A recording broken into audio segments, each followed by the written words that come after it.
A very good evening, ladies and gentlemen. We are back yet with another exciting topic, another exciting area of your competency which will help you scale newer heights. The topic today is Management Accounting Insights, Treasury Management Challenges and Opportunities. I have with me CA Karandeep Singh, who's a chartered accountant, who's a CFO, and more importantly, he has been awarded as the best CFO from the Committee for Members Industry. I have with me CA Neeraj Goyal, the chairman of Cathal Branch, CA Naveen Gupta, the secretary of Cathal Branch, Mr. Shastri, the speaker of the day, and CA Arsh Noor, who is the moderator of the entire program. Over to Madam Arsh Noor for her further proceedings. Madam, the dice is all yours. Thank you so much, sir. A very good evening. I welcome all the esteemed speakers and all the fellow members to this session on Management Accounting Insights, organized by the Committee on Management Accounting of ICAI. I hope that you and your families are keeping safe. So the theme of today's meeting is Treasury Management, Challenges and Opportunities. So the treasury function, we all know in any corporate, has always been important in making sure that the business has sufficient liquidity to meet its obligations. Not to forget, as businesses in India recover from the pandemic, treasury management is going to play an important role. The question then is that how do the corporates in this challenging business environment optimally manage their treasury using technology as an enabler? So to discuss this, I am joined by CA Karandeep Singh ji and TR Shastri ji. Thank you so much, sir, for joining us. Welcome to this session.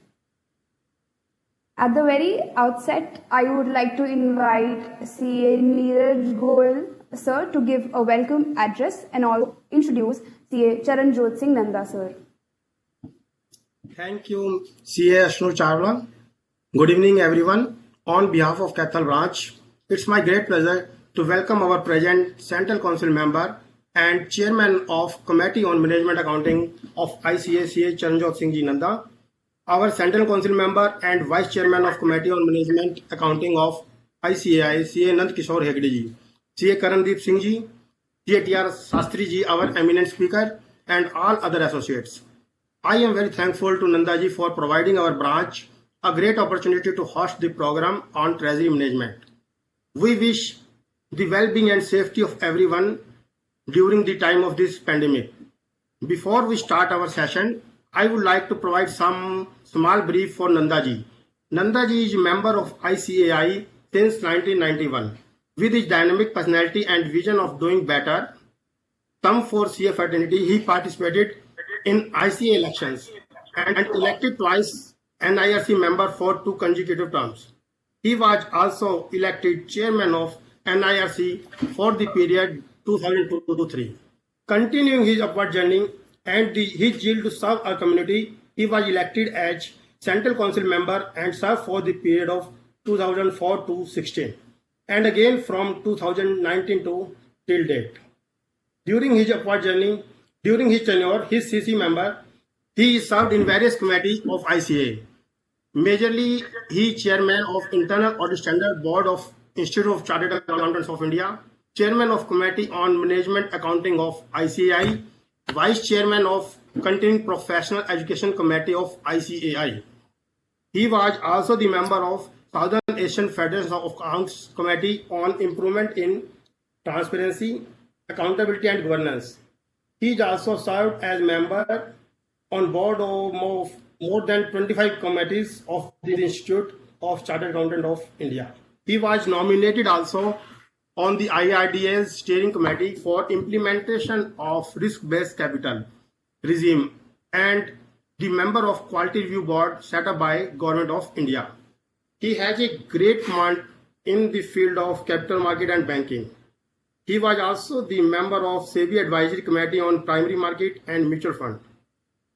With such vast experience and good doings for our CA fraternity, we wish our best regards and hope a wonderful journey ahead to guide the members. Not taking too much time, I once again welcome all my friends and request Nanda Ji to say some words to motivate our friends in this tough time of COVID. Over to you, Nanda Ji. Thank you. A very good evening, ladies and gentlemen. The chief guest of the day today, CA Karandeep Singh, CFO, Simply Learn. The speaker of the day, CA TR Shastri ji, two of my very revered guests on the program, the host of today's program, CA Neeraj Goyal, the chairman of Cathal Branch, CA Naveen Gupta, the secretary of Cathal Branch, Madam CA Arshnur Chawla, and all. Let me very candidly put and tell you one important thing. We chartered accountants are born to perform. We are there to perform to the highest level. And I am very much reminded by a small couplet from whom I will start my dictate. The couplet is, परिंदे शुक्रगुजार हैं पतझड़ों के भी दोस्तों, परिंदे शुक्रगुजार हैं पतझड़ों के भी दोस्तों, तिनके कहां से लाते अगर सदा बहार रहती. The English version is that birds like bad seasons also, the seasons which you call the season which comes after spring, because if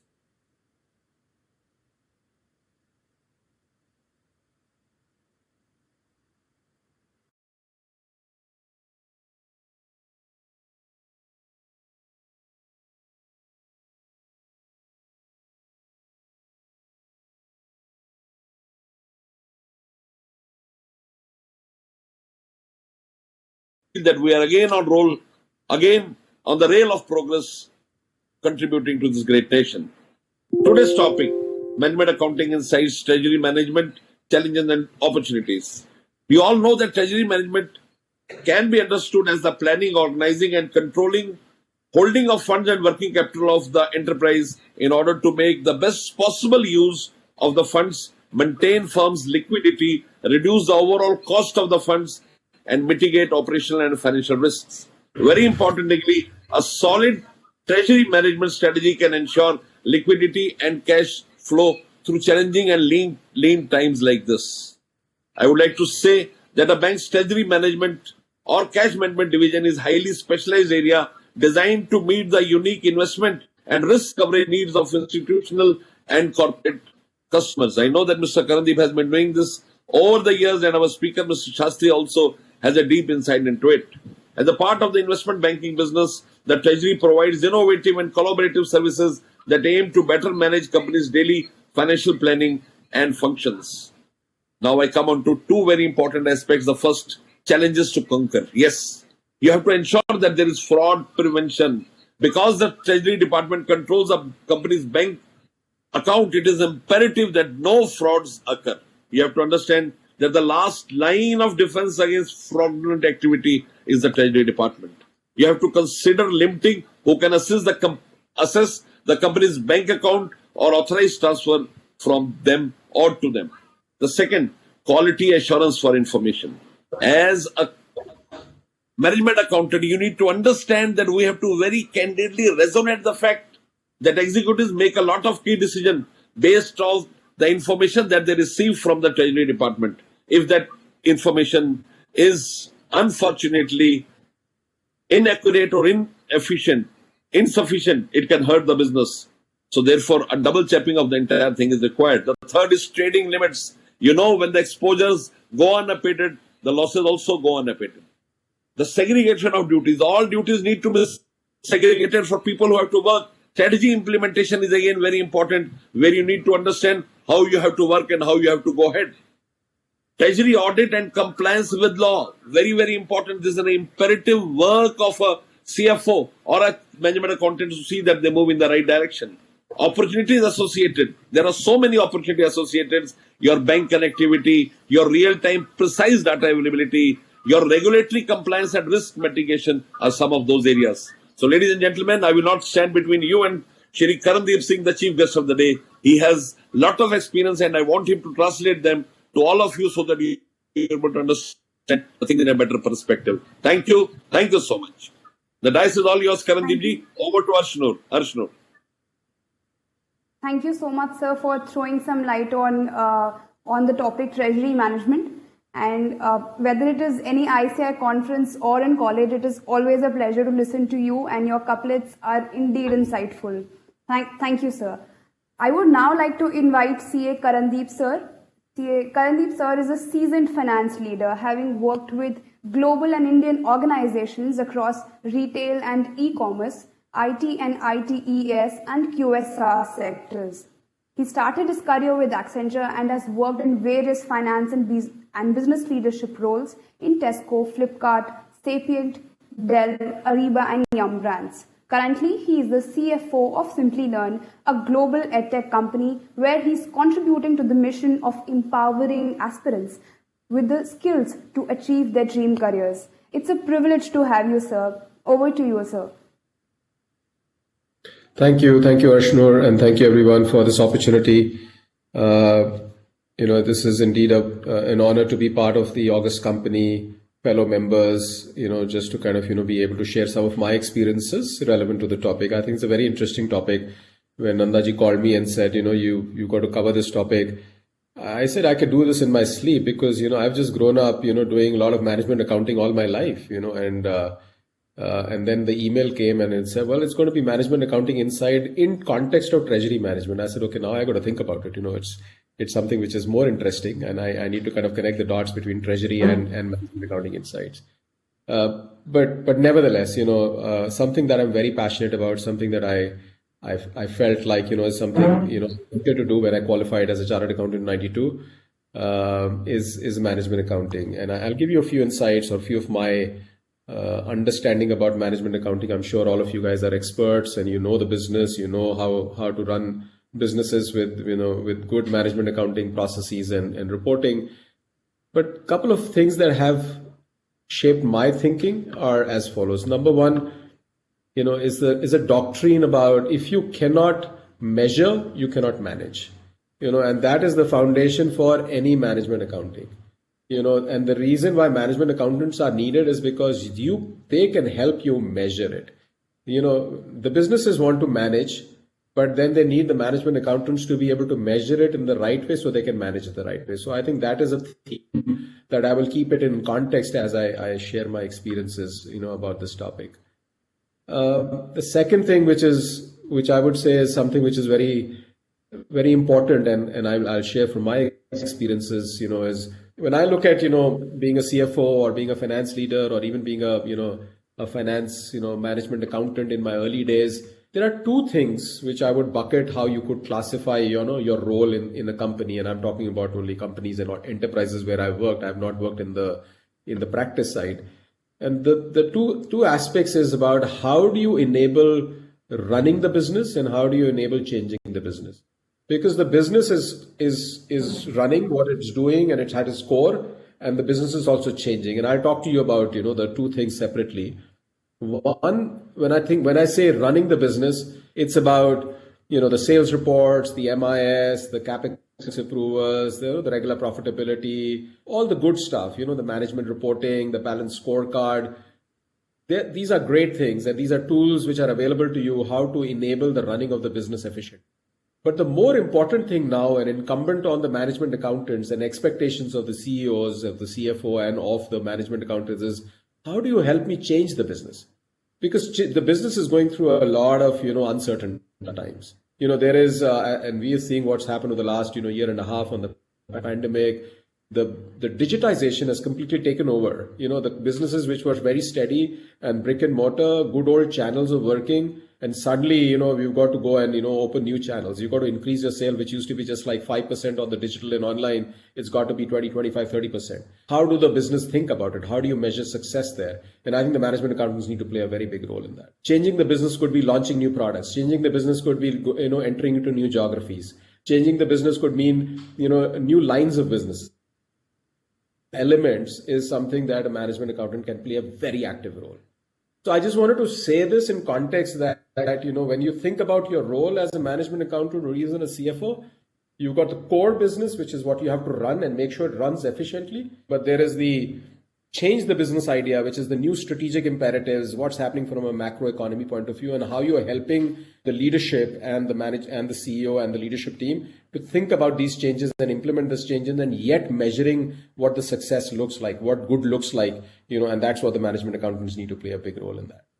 So with that, I'm now going to, pivot towards the treasury management, which is the topic for today. And everything that I said, in some ways, and I feel like, is as management accountants, we get very biased about looking at only the profitability side of the business. We look at the P&L side of it, which is about, where's the revenue, what's the growth, what's the margin, how do I improve the expenses, what can I do from a cost control point of view? And that occupies 80% of our time. And I think that's what I'm going to instigate you to think about. Think about the balance sheet, think about the cash flows, because those are things which sometimes, and I am as guilty as maybe some of you may be, of not or ignoring them as we think about, running the business. And that is something is very important. And that's where the treasury management and that connecting the dots between treasury management and the management accounting becomes very important. So when we think about treasury management, and when I'm as a management accountant, as a CFO, think about treasury management, I think about three elements. So think about it that I'm going to give you these three specs or three lenses in the way you look at treasury management. The first lens is liquidity. Okay, because no business can run unless there is liquidity in the business. And you know it better than I do. And we are seeing so much crisis happening because there are now companies, there are hotels which are shutting down because they don't have liquidity. How do you think about liquidity is going to be an important element as a management accountant? How do you correlate to that? So that's lens number one. Lens number two is the cost of funds. Nothing comes free. There are no free lunches, right? The money that is deployed to run the business, there's a cost to it. So I'm going to tell you about that also. How do you kind of, think about opportunities and challenges in that context? And the third thing, as from a treasury management, as a management accountant, you got to think about is the risk management. So liquidity, cost of funds, and risk management, and something that Nandaji also mentioned about, how do you manage all these in context of, being a better management accountant or better, decision support to the business. Okay. So fundamentals of management accounting continue to be run the business, change the business. That's where you influence how the business changes. And then when you look at liquidity, when you look at treasury management, there's liquidity, cost of funds, and the risk management. So I'm going to throw a bit of my context in terms of these three areas, and these are kind of your three lenses in the way you got to harness when you interact with the treasury side of it. So liquidity is, what is the definition of liquidity? Liquidity is that you have enough cash to be able to run the business and deploy for the growth of the business. And I think that's a traditional definition. But one of the KPIs or one of the measures that I want everybody to think about is the cash conversion cycle. Okay, when you think about liquidity, it becomes okay. What's the money in the balance sheet? What's my cash flow forecast? And I'm happy with it, and I'm done with it. But unless we start thinking about the cash conversion cycle, it's going to be very difficult, and that's where the opportunity and challenge is. In a physical business where you have goods, which is raw material, work in progress, finished goods on the shelf and sold, very easy to manage, convert everything from a cash conversion cycle. The challenge for this group or management accountant is going to be for services business, for online businesses. How do you think about where your services being delivered online, where you have services been given physically? How do you think about cash conversion cycle? So take that as an opportunity. How do you kind of define for your business, and you may want to think about and reflect on the business that you are in, what is my cash conversion cycle? And I'll take a simple example. And I work in a edtech industry. How create a cash conversion cycle over there? So I need to map conversion. So everything's happening. But if I was to put it in a static point of view, that okay, if this was the start, this is the end, and then convert becomes an enrollment, and enrollment gives you money. The initial part of it is actually where you're putting the money, and the latter part is where you're getting the conversion into the cash. You got to be able to time it, and this timing is what it would be a cash conversion cycle for an edtech business, which I'm giving you as an example because I work there. And I think the challenge is going to be getting into the details. The devil's always going to be in the detail. So your lens number one is going to be liquidity. So when you are as a management accounting thinking about treasury, think about liquidity. How you're measuring liquidity, not just by looking at your cash forecast, but also looking at your cash conversion cycle. Okay, so that was my, one point of view that I wanted to share with you. The second lens is the cost of funds. And I think that's something everybody understands, and I would not kind of, belabor it or repeat it, oh, we know it, this is a weighted average cost of capital. That is what we know, and we have to give the return. So the return on the capital employed has to be greater than the cost of capital, and, the shareholders will reward us. Simple idea. But as a management accountant, we have to operationalize it. We have to then bring it into practice. And I'll tell you a few examples. So as a CFO, the biggest challenge I have to face is, how do I allocate capital? Okay. And this is a challenge that most of you may be facing in leadership roles. How do I allocate capital? How do I say that this project is better than the other project? And no prizes for guessing. The simple idea is that wherever I'm getting a better IRR, wherever I'm getting a better NPV in context to my, cost of, funds, that is where I will allocate more priority to it. So simple idea, right? But then the cost of the fund, if you are aware of it, how do you make the business aware of it? You have two sales guys. So one sales guy is a rock star. He goes and sells everything, but he gives very long credit periods, and the collection is always dicey. But if you put some discipline in the thinking and say, hey, buddy, you're going to go and sell it, but I'm going to measure you. And if your client is going to give me the money later than, my 30 days, I'm going to charge you for that extra money that, is being held. That cost of capital you've put to use, because now you're making the discipline that, he's got to be more careful because he's going to get penalized, his incentives going to get penalized. And as a management accountant, what you've done, you've changed some behavior. And that is something I wanted to kind of, make it a point that you guys should appreciate is a role of a management accountant is also to change the behavior and how people do things or run the business. It is also about challenging the status quo. And I think we can do that. We have these opportunities. The cost of fund and putting the cost of fund in any delayed, credit terms is going to be the right way to change the behavior of the sales team, as an example. So think about that, that you have these tools, but put some discipline in how decisions are made. The challenges I would face in establishing the cost of fund is, and we are living in a different world, and Nandaji will agree with that. And in our times, cost of fund, cost of working capital, or cost of weighted average cost of capital, used to be a very simple formula. With the startups now and how they raise the money, it becomes very difficult to say, okay, what is the cost of funds for these guys? And I would say that there is no black and white answer. How would a startup assign a cost of capital for the money, give them as a weighted average cost of capital? I have no debt. I have only money raised from investors. So would you go behind the scene and check what is the cost of capital of my venture capitalist and how much money he's committing to his LPs? Or has he asked you for a return that after 5 years I need a 2x return on the money I'm putting in? Calculate, what does it mean from a cost of capital point of view? So these are the challenges. When you think about cost of capital as an area, as a management accountant, how do you deploy it and how do you then assign the cost of capital? And my final point is the lens number 3, which is the risk management. So as management accountants, how do we think about risk management? And I think my only piece of advice here is going to be create a dialogue with your treasury team, because we as management accountants take a lot of assumptions, whether it is on interest rates, whether it is on inflation, whether it is on commodity prices. And unless you talk and create a dialogue with your treasury management, because they know what's going on in the market, they know what the crude is going to be, they know what the commodity price is going to be, they know what the forex is going to be, they know what to do to kind of mitigate some of that risk from a forward contracts point of view.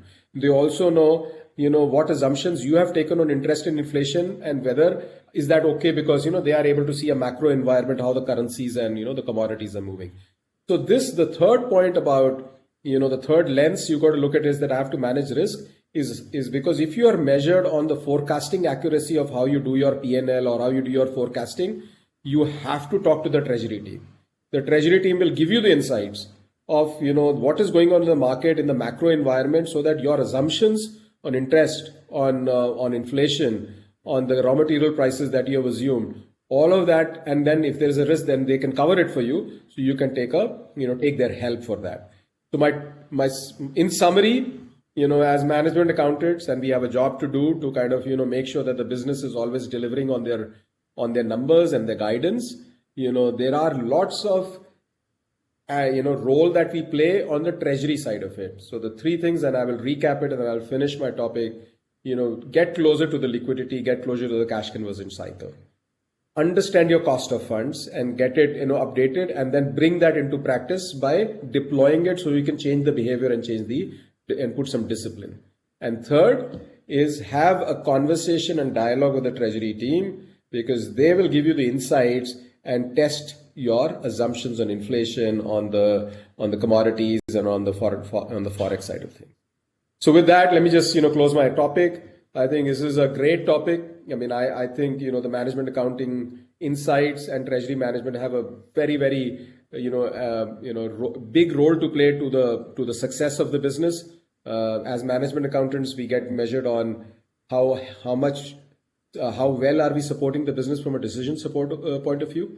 And then the last point I'll make as management accountant, which I learned over my life as a management accountant, is you don't have to give them what they want. The business says मेरे को ये चाहिए या मेरे को ये analysis दो.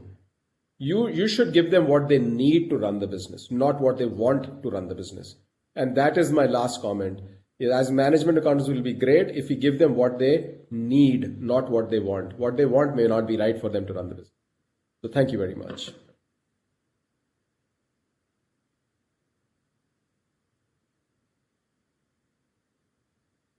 Thank you so much, sir, for sharing your valuable experiences. We will definitely look more closely into the three lenses of treasury management that you talked about: liquidity, cost of funds, and risk management.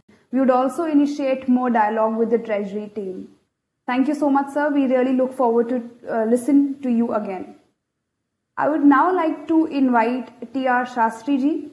T.R. Shastriji is a postgraduate in science and is an associate of the Indian Institute of Bankers and of the Chartered Institute of Bankers, London, with distinction in accountancy. Before joining ICICI Manipal Academy as Dean since its inception in 2008, he had worked in ICFAI Business School as faculty and had worked for long in Canara Bank, both in India and abroad. He has 30 years of banking experience, 3 years of consulting experience, besides a teaching experience of over 10 years. He is an alumnus of the prestigious International Teachers Program, having undergone the studies at HEC Paris. He was felicitated by the chairman of ICICI Bank during the convocation in 2012 for the exemplary service rendered as the founding dean of IMA. Till recently, he was working as a joint director in Manipal Academy of Banking, handling and training the trainers, the quality of education and HR initiatives with the partners in Malaysia, UAE and elsewhere.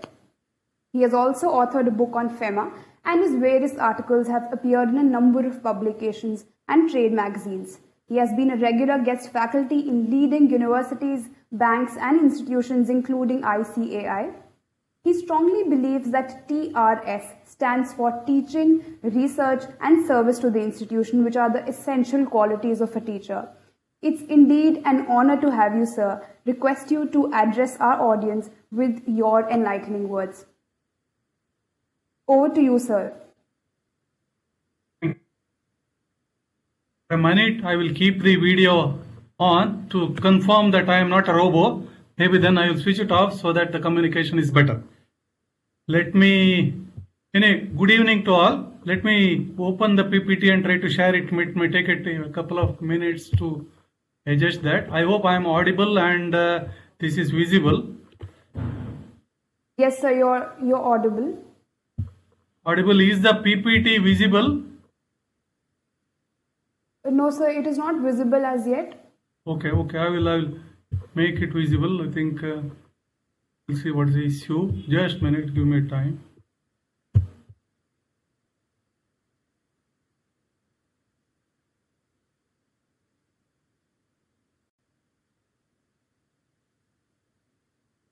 Yes, sir, it is perfectly visible now. It's visible now. Okay, one more. Okay. Now it's visible, and then just see if I move it from slide to slide. Is it moving? Just a minute. Is it? No, it's not.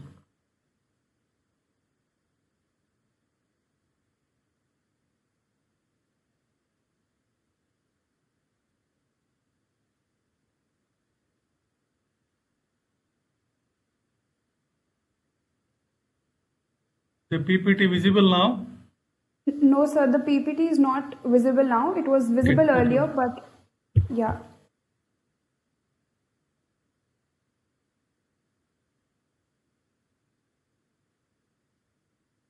I think now it should be visible. Yes, sir, it is visible now. Yeah, only thing is I wanted to put it on a slideshow mode so that it moves. Now is it visible? Yes, sir, it is Is visible. the movement of the lines visible now? Yes, sir, it is visible. Okay, I am audible, so PPT is visible, so my visibility is not important. Let me try to see where to switch off the video. I think with this, yeah, okay, now we are good to go. So good afternoon, sir. and my name is T.R. Shastri, as mentioned in the slide and as introduced by her. Thank you for your kind words, madam, and my earlier speakers, Mandaji and Singh have made my job easier in the sense they gave the setup for the background for what is management accountancy, what is treasury. In fact, Mr. Singh very clearly explained the three different areas of our control and all. So what we will try to elaborate further on this. So what I am going to do is perhaps we will try to understand what is treasury, what is the treasury, and it's how it evolved. And we will also understand what is the objective of treasury. In fact, that's what Mr. Singh was explaining. Treasury activities in different types of organizations, because treasury is not only in banks, it is everywhere. And what are the control measures? Because we are talking about treasury management. What are the control measures? What are the challenges in treasury? What are the opportunities in treasury? And most importantly for all of us, opportunities in treasury for a finance professional. Yes, for a treasury of an organization, there are a lot of opportunities. But what is also equally important is, as an individual, I am participating in this webinar.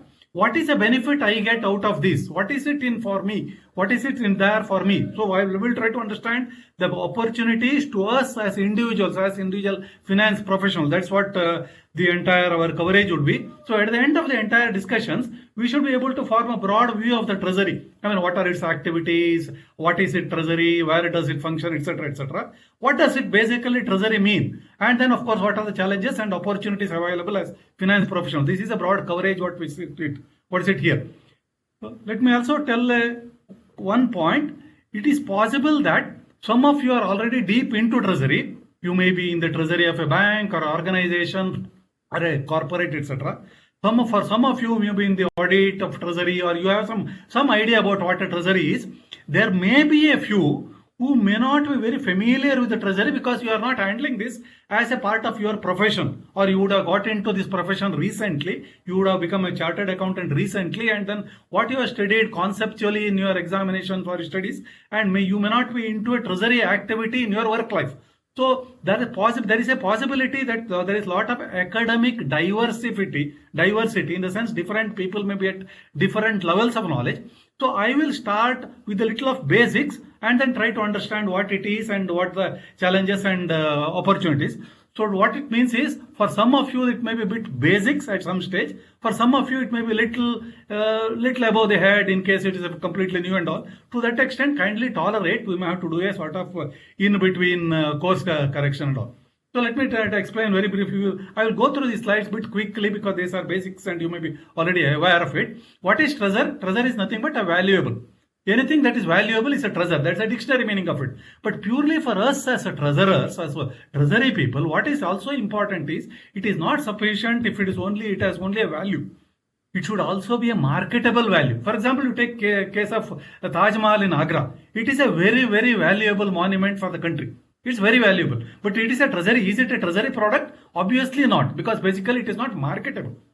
We as finance professionals are very comfortable if there are assets which are financial assets, or if there are assets which are represented by financial assets, financial papers, financial securities. Like for example, we would not like to deal in urud dal. But if there is a warehouse receipt which is negotiable, which is transferable, which is tradable, which has a value per piece of paper, then perhaps the warehouse receipt becomes a easily a treasury product. So like something like that, very broad to understand. So those are treasury product.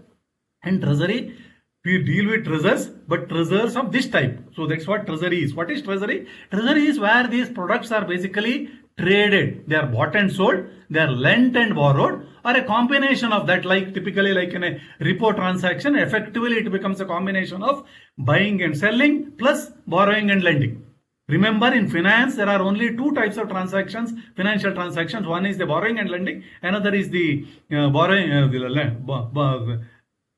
selling and buying. So these are the activities, financial transactions which take place in treasury. Treasury earlier, for example, if you think about olden days, treasury was a part of government which managed its receipts and revenues. Some of the seniors may be knowing treasury is some sort of, the corner of the government office, which was basically to collect money, to pay salary. I mean, you didn't have a sort of a posh appearance for that or impression on that.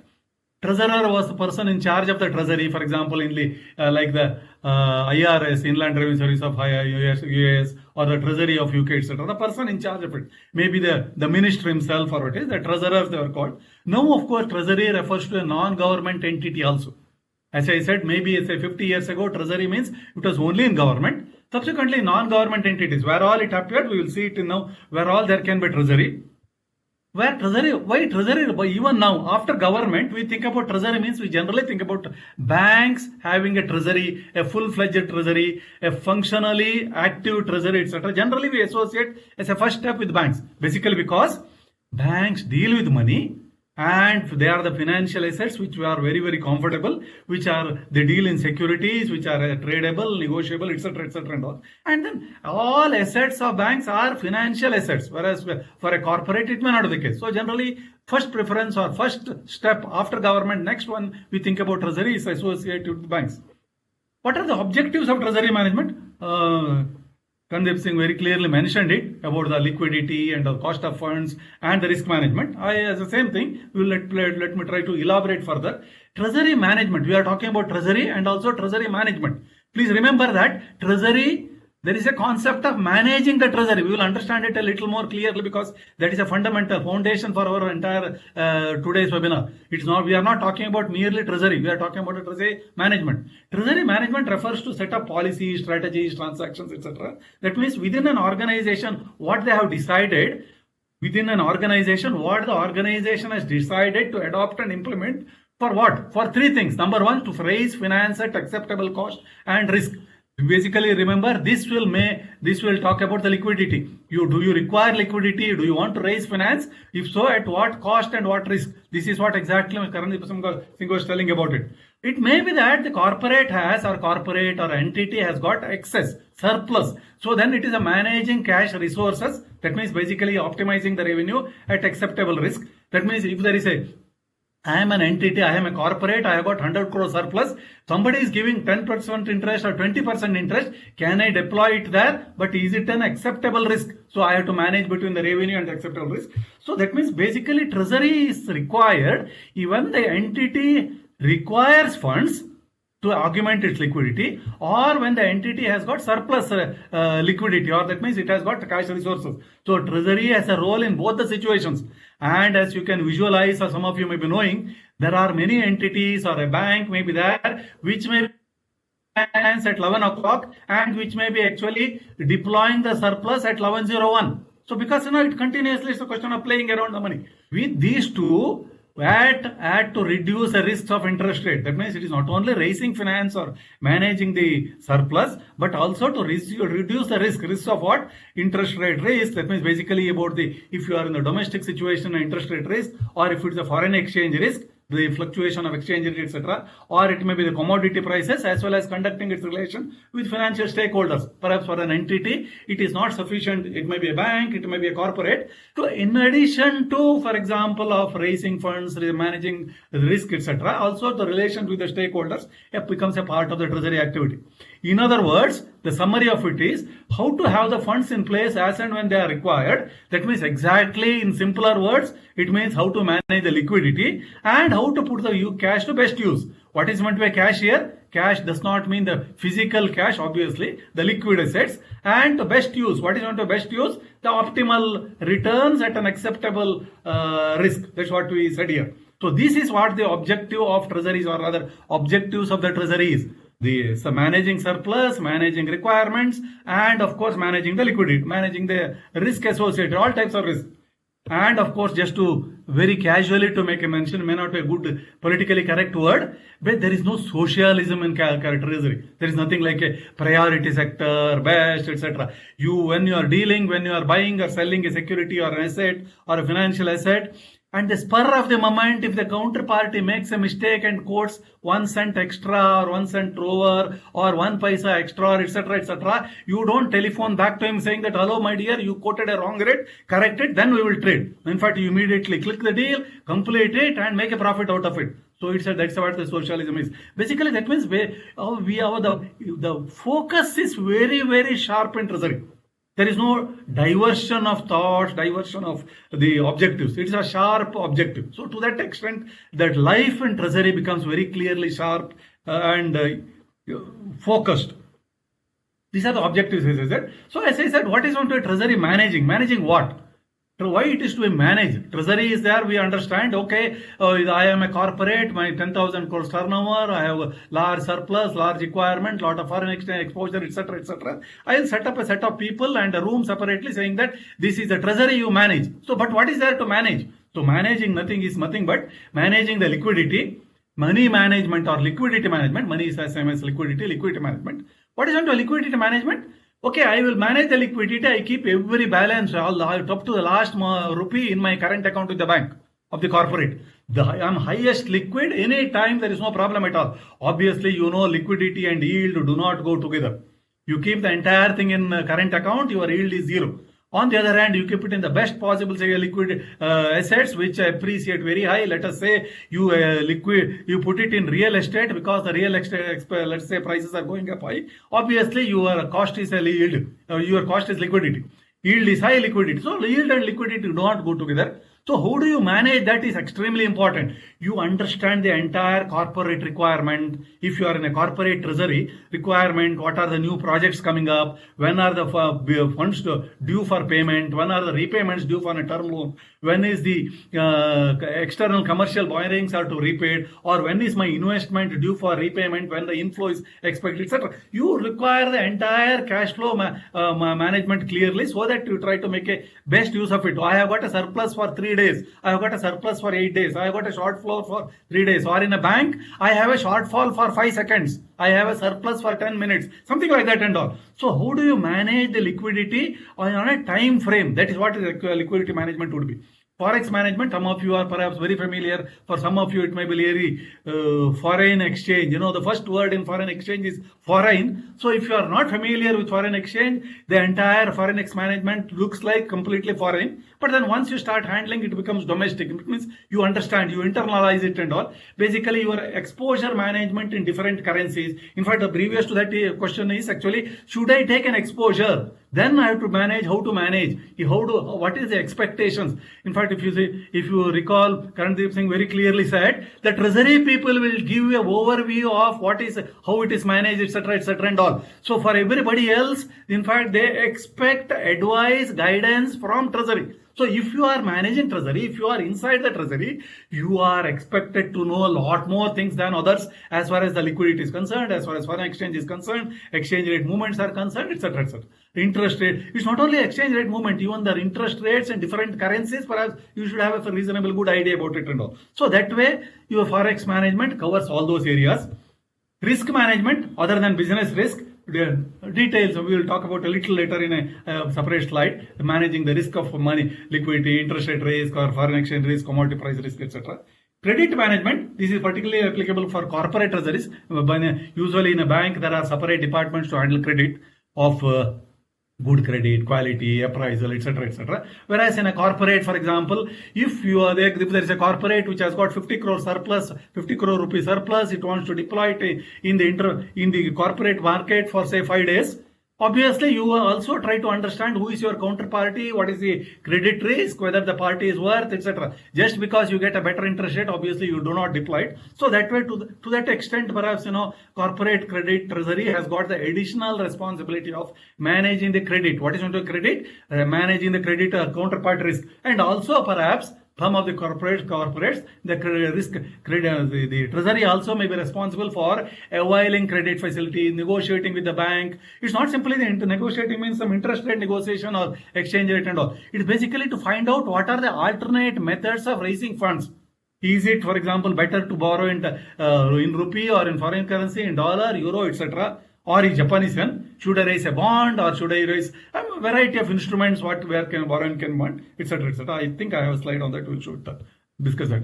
So this is what the requirement or managing is. Basically, you manage the liquidity or interest rate risk. You manage. You foreign exchange risk. You manage other types of risk, if anything, and also, of course, the credit risk or credit of the counterparties or borrowing credit management.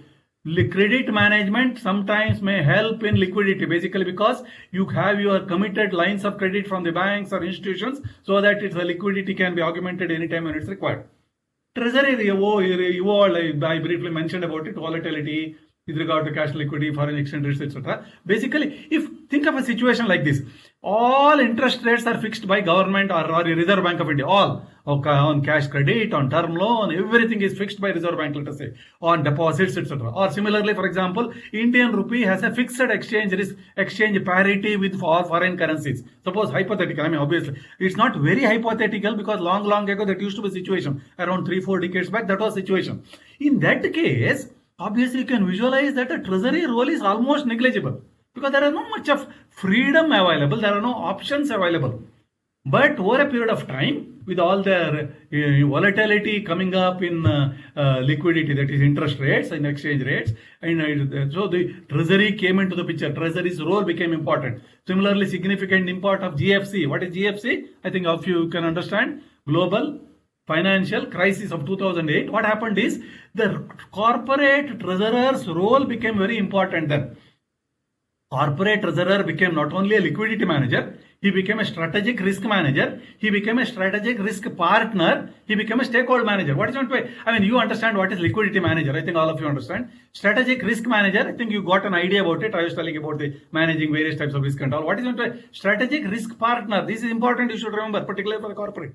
If you are a corporate treasurer, you proactively perhaps you have to tell your salespeople saying that when you go to Europe next time, try to invoice your sales, your exports in US dollar rather than in euro, if necessary, by reducing the commodity price a bit, because I will tell you confidentially that euro is likely to weaken in the next 6 months when your bills are due, whereas dollar will strengthen substantially. Something like that. If you have a vision of, if you have a very clear clarity on what is etc., what is the exchange rate movement, you could proactively tell your salespeople. Similarly, for example, you can tell your imports people whether they should avail a rupee term loan paying say 8%, 9% interest rate, or whether to avail external commercial borrowing or a buyer's credit or a supplier's credit for importing that particular good and avail a 6 months credit, because at the end of 6 months, in fact, that rupee is going to strengthen, so it is much easier. So the effective rate of interest and exchange risk was taken together, perhaps it is easier, it is cheaper to do a foreign currency borrowing rather than a rupee borrowing, etc., etc. So you should be able to guide and proactively tell your other departments within the organization for the maximization, optimization of the revenue for a corporate entity as such. That is what a strategic risk partner is. So what happens when you become a stakeholder manager?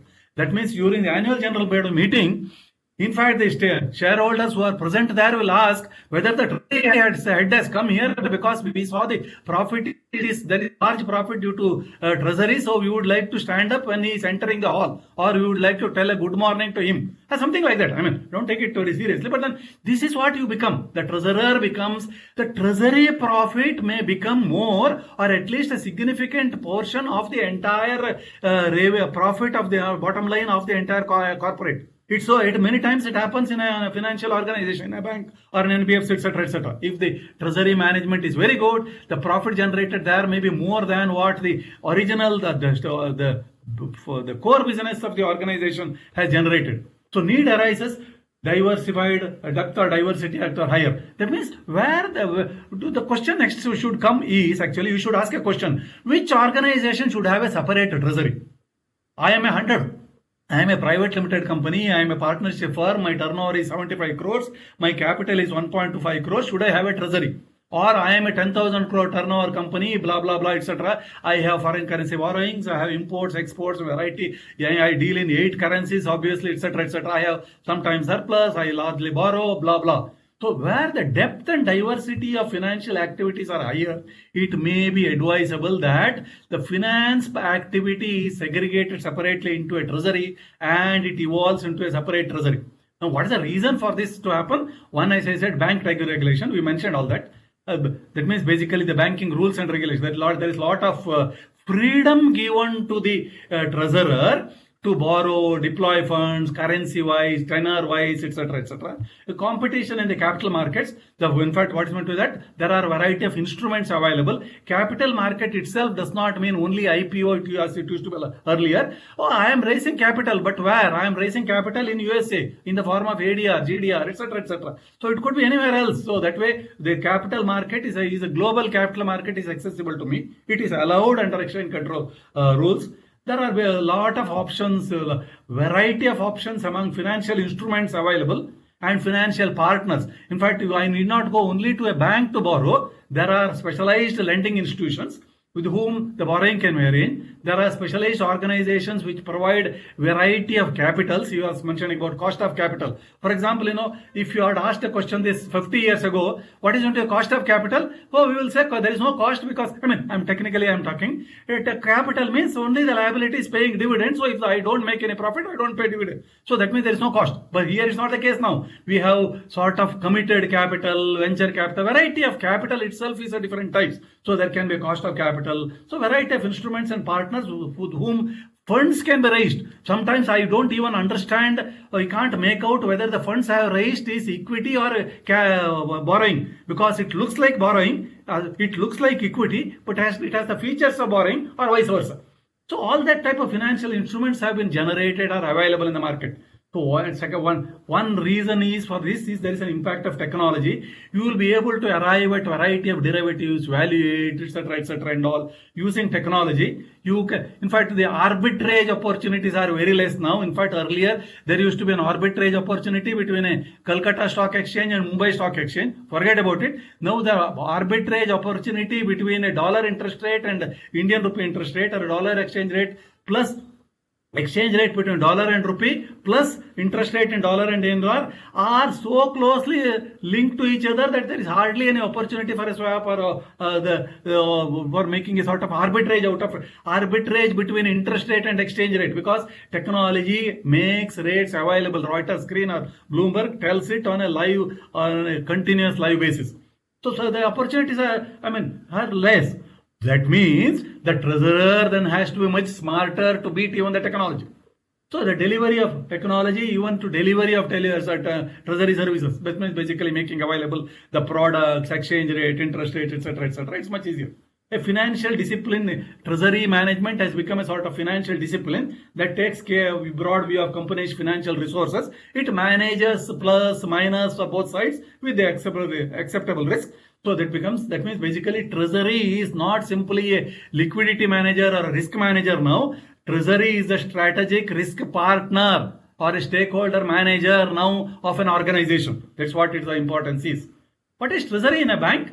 As a treasury, you understand, treasury is valuable. All resources of the bank, all deposits of the bank, plus all the borrowings made by the bank together form the treasury, or form the treasure, that form the valuables, of which you know about it, the basics. If the bank has got 100 crore deposits, hypothetically, of which it maybe, it keeps some 20 crores in SLR, what we understand, and something in fixed assets, etc., something in cash reserves, etc. The balance is available as for lending, maybe 60, 70 crores. But then if the market is not dull, apart from managing that SLR funds of 20 crores, much more is also available, because it can't be lent commercially at the branches to the customers, because the economy it's not being absorbed by the customers. If there are no good borrowers, or bank thinks that there is not good borrowers. So the treasury activity becomes important. So that is why, in fact, you have the treasury activity heightened. It increases. The role of treasury becomes more important when the branches are not able to lend to acceptable customers. So that's why the treasury becomes active. Anyway, there is a basic requirement because the 20% of the SLR requirement, 20 or 19.5 or whatever it is, varies. Earlier it would be even 30, 35, 40, etc. So that SLR requirement itself blocks the bank's total resources into government securities or acceptable SLR, acceptable securities. So then what happens is that it is not that it is kept inside into that it is invested in these funds and forgotten. It is those assets are continuously churned, which means basically it is available for buying, selling, etc. Now you can visualize that there can be a huge interbank market where banks buy, sell, etc. continuously, and hence there is a price of banks sell and buy either because of the fundamentals, because huge deposits have accrued or huge deposits have gone out, lending, etc. because of those fundamentals, or because bank wants to make profit out of that buying, selling, etc. So for those reasons, if the bank it trades in those government securities, that becomes an interbank market, very active, very vibrant, very dynamic market. As I mentioned, the SLR requirement gives that.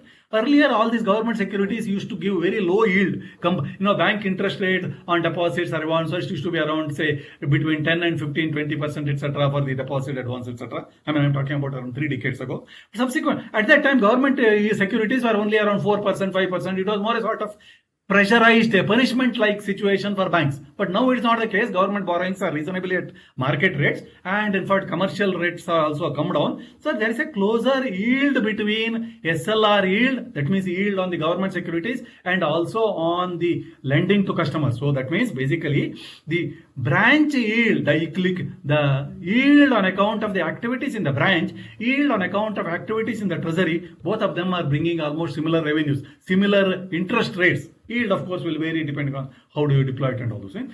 Government borrowings, basically that makes it a SLR requirement. As and when SLR ratio increases, as and when more deposits increase, obviously for government it becomes a captive source for borrowing.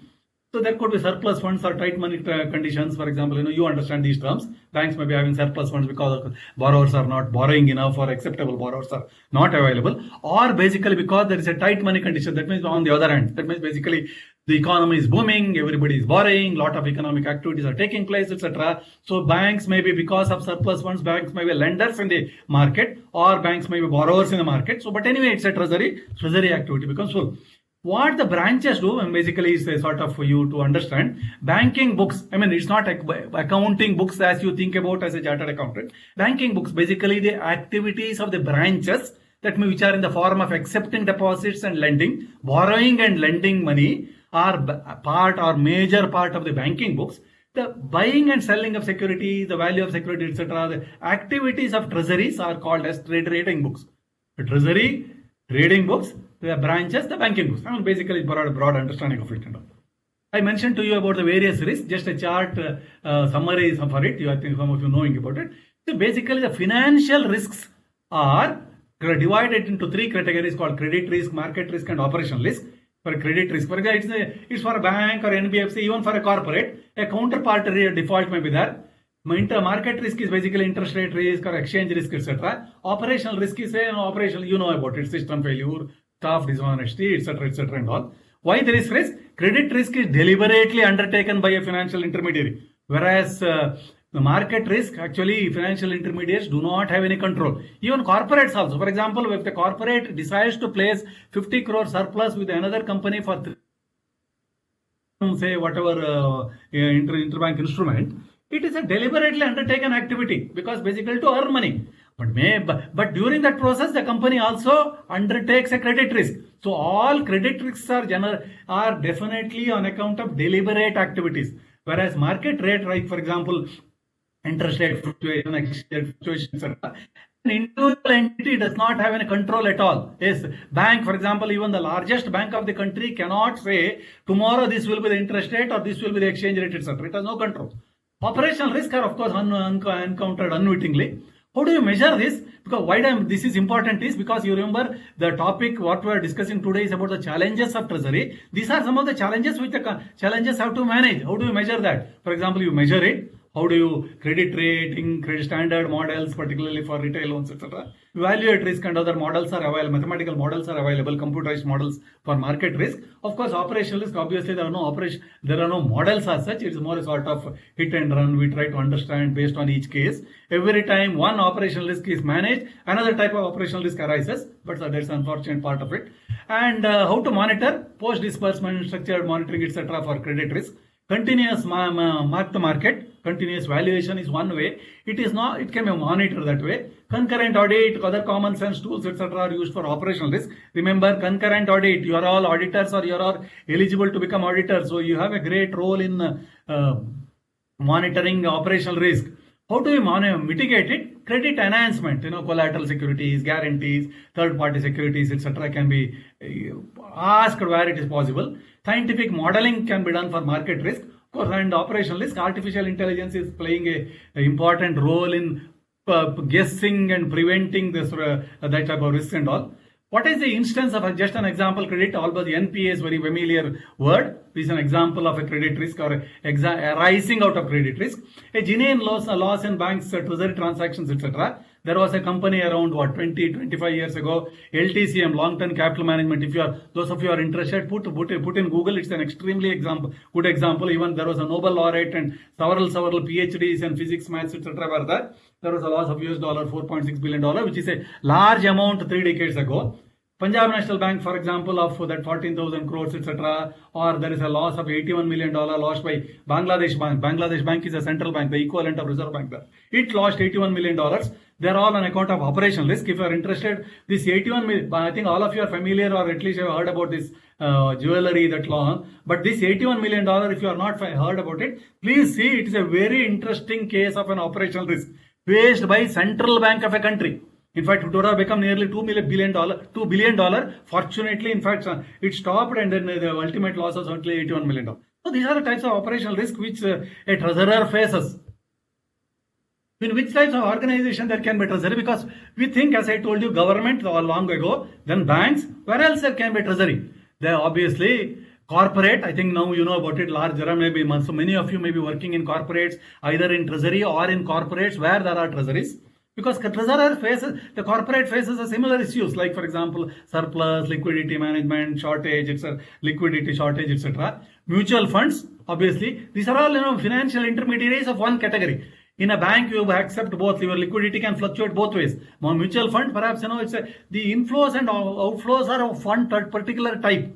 There is continuously steady increase in inflow, sudden outflows which are known. If there is an on-tap mutual fund scheme, there could be the uncertainty. So variety, it has its own peculiarity. Insurance company, similarly, for example, a lot of insurance company can be life insurance, general insurance, etc. Life insurance company, lot of premiums, small amounts continuously coming, aggregates, then outflows in the form of claims, settlements. You have uncertainty. If there is some calamity happening, that can be large.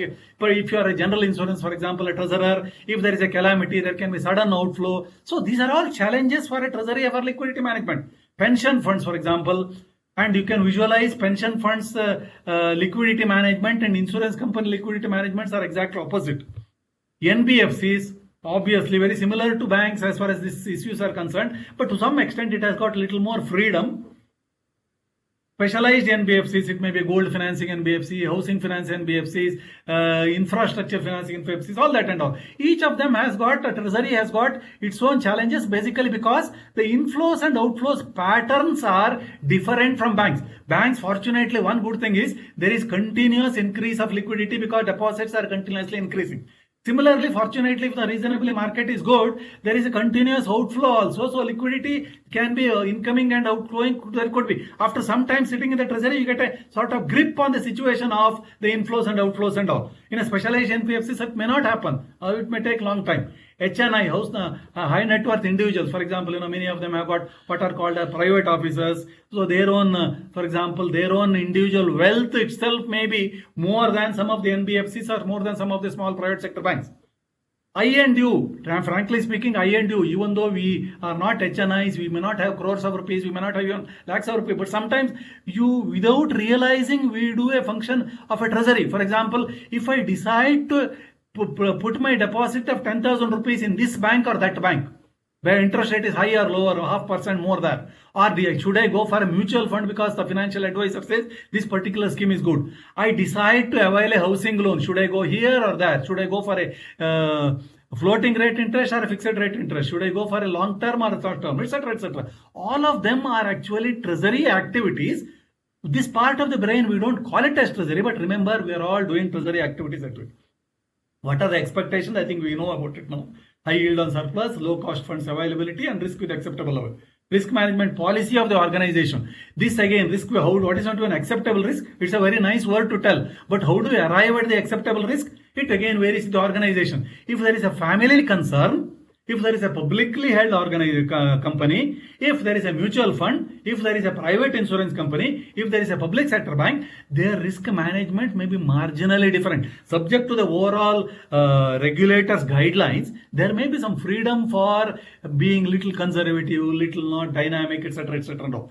As a treasurer, I contribute to developing the risk management policy, and I contribute to being subject to that risk management policy also. I adhere to the risk management policy. So this is what the expectation of treasury is. I can't make out a huge profit by saying that hell with the risk management policy, I will take a great risk which is beyond what is mentioned by the organization. I take my overnight limit is only $10 million, but I keep $100 million because a dollar is expected to appreciate. I keep a huge overbought position. Next day I made a huge profit. Yes, correct. This time you made it accidentally a huge profit, but you have managed, you have incurred you have earned higher profit by violating the risk management of the organization. Definitely not acceptable.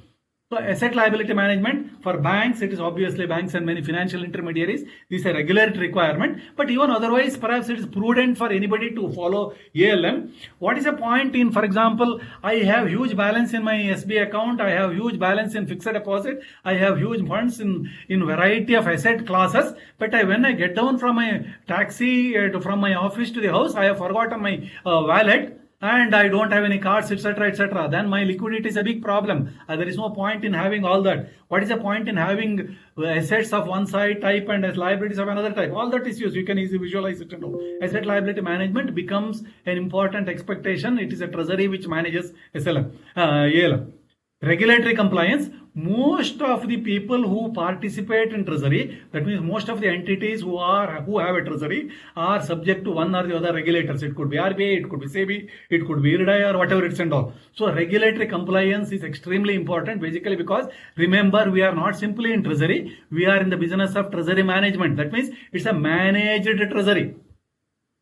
What are the features of treasury? I think now you know about it. Large volume, limited number of transactions, high productivity. See, the treasury may be making 10 crore profit and the entire business may be making 100 crore profit, 10 times more in the business. But then number of persons in treasury may be actually much less than 1/10 of the total strength of the organization, because it's a large volume, limited number of transactions. So obviously the productivity is high, but you can also visualize how the risk is also very high. How you know about the relationship between risk and reward? They go high, yes, you take a very high risk and then you make a very high reward. This is the obvious first step for the word treasury management. We would like to control the risk and therefore manage the treasury. The treasurer particularly requires high reflex, high tension bearing ability. That means I have taken a position of $22 million overbought position at 11:32 a.m. today. I do not know what will happen to dollar at 11:33. Within 1 minute, I may be ruined. I may make a huge profit. I should be able to have the tension bearing ability. So this is the requirement for a treasurer.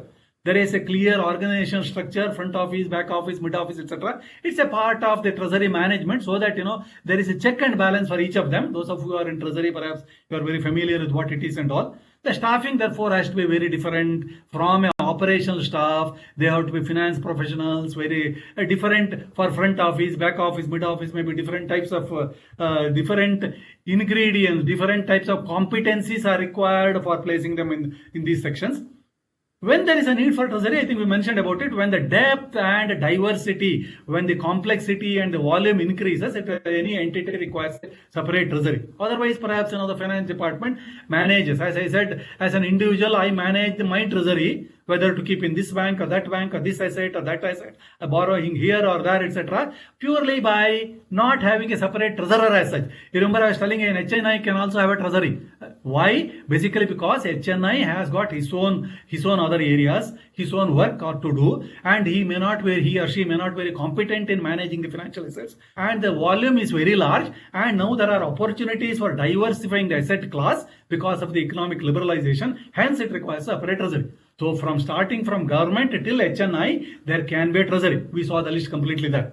What are the choices available? Just because I was telling about variety and all, you know about it, but obviously we are not going to discuss this. Just to give a list. For example, in equity earlier it used to be only in India. Now it can be ADR, GDR, FDI outside. Debt can be only in India earlier. Now it can be banks or other institutions, commercial papers, foreign currency or rupee. It can be buyer's credit, supplier's credit, external commercial borrowing, or it can be masala bond. That means issuing basically rupee debt, but to holders outside India, because basically they would like to take the risk and not the entity as such and all.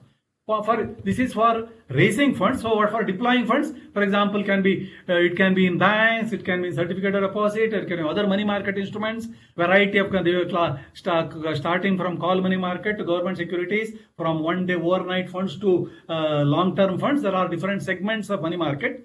Mutual funds, other financial intermediaries where we can deploy. We can deploy in Indian rupee or foreign currency. Many of us are eligible to open foreign currency accounts and take a chance on dollar appreciation. We may not do it, but it's possible. We can deploy the funds outside India in the form of either bank accounts through LRS route, or it can be overseas direct investments, etc. So there are multiple ways in which an individual to a largest entity, a bank, can either borrow or deploy funds. So that gives an opportunity for treasury, because it is not simply deploying the funds or borrowing. Then you have to manage. You have to see how, for example, you have borrowed a commercial borrowing. You have seen the dollar is appreciating. Better you do a stop loss and repay and avail a rupee term loan. So you have switched it over. That means each of the loan or activity or funds deployment becomes a continuous dynamic activity rather than a one-time activity. That is what the beauty of the treasury is. So what are the challenges of treasury? So this is what up to now I think we understood. I think we got a broad idea about. I mean, those of you to whom, let us say, this was bit of not so familiar area, we got an idea about what is a treasury, where all a treasury can be there, what are the choices available, moreover, what are the types of dynamics and what are the types of risks that happen in a treasury. Think of a situation like this. You are the owner of a privately held company. It's from the last 3 generations, this company is being run. It is still privately held by your family. You have a surplus of 300 or 500 crores now. You have been keeping it in banks because you don't want to take any risk. Somebody comes and says, I will please set up a treasury, I will manage your funds. Instead of a net of tax of 5% you are getting now, or say 4% net of tax, I will get an annual yield of, say, for example, 8.5% net of tax.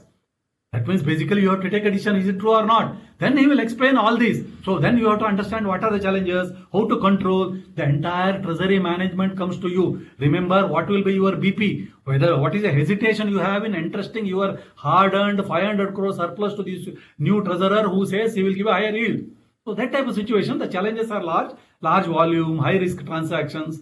So profit or loss could be higher, high risk or reward, working under pressure, live wire situation. Real-time decisions on large volume transactions. That means basically over phone, over Reuters screen, over telex. Sorry, not telex is not there now, or anything else, or any other mode of communication, or maybe even through a broker. You decide to, let us say, keep 50 crore rupees with another company for 3 days. What a quick decision you have taken on 50 crores. When you apply for a 5 lakh rupee loan to a bank says, I require 3 weeks to say yes or no on that. On the other hand, same bank treasurer, for example, deploys $1 million with a bank abroad or with a bank within India for overnight placement or borrowing, lending, etc., in less than a second. So real-time decision on large volume transactions. So that means that's why you understand what is meant by tension-bearing ability. Volatile markets have become volatile. All markets, interest rate. In fact, interest rate hardly used to fluctuate because it was all controlled by Reserve Bank. Now it is free. Foreign exchange rate moves much more because, for the last 2-3 decades, market determined exchange rates.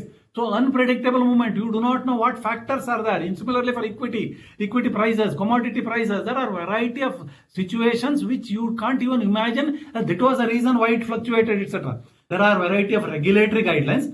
Once, because of all this, and because some treasuries lost lot of money, there was public money involved, etc., etc. There was mis-selling of treasury products. I don't know whether you are aware. For example, there is a place called Tirupur, which is very well known for the large exports. A few decades ago, some of the banks, treasurers, or their salesmen or whatever marketing people sold derivatives which are not appropriate to them. Lot of cases went to court, and I think somehow it got settled. That's a different issue. But then that means basically, because of this, the public were affected. So to control the entire thing, regulations came into picture, regulatory guidelines, maybe Reserve Bank or SEBI, etc. SEBI for raising funds, etc. They are very dynamic, complex, continuously changing dynamic. Impact of technology, you come to know of it very quickly what's happening. Fintech revolution, some of you, if you are aware of what is. So trying to make treasury products much more simpler, easily available on a real-time basis, etc. Fintech companies are providing. So it adds to the complexity of situation instead of actually understanding simpler. So managing the treasury, therefore, or managing this treasury means nothing but treasury management. So this is the challenge which we have. How do you try to manage and optimize the revenue up to cost of funds, as Mr. Singh was telling, or for example, the liquidity, optimizing revenue, etc. But how still parallelly keeping control. Risk and reward go together. We know very well about it. It's the first thing we learned under finance. But here is a question where you want to reduce risk but increase the reward.